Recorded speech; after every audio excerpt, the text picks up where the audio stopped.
বাংলাদেশের মানুষ যেটা চায় সেটা হচ্ছে গণতন্ত্র, এবং সেই গণতন্ত্রের উত্তরণের জন্য আমরা এই সরকারকে সহযোগিতা দিয়েছি, দেব।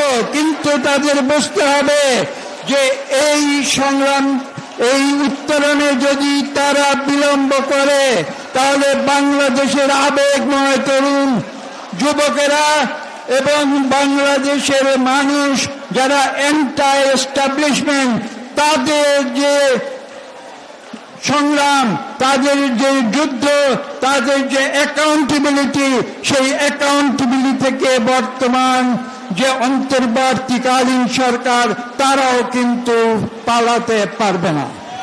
কাজে আমরা চাই আজকের এই সরকার তারা সফল হোক, দ্বিতীয় পর্যায়ে সুষ্ঠু নিরপেক্ষ নির্বাচন দিক, এবং তারপর তৃতীয় পর্যায়ে তারা বাংলাদেশের মানুষের সঠিকভাবে নির্বাচিত জনপ্রতিনিধিদের হাতে সুন্দরভাবে শান্তিপূর্ণভাবে ক্ষমতা হস্তান্তর করুক।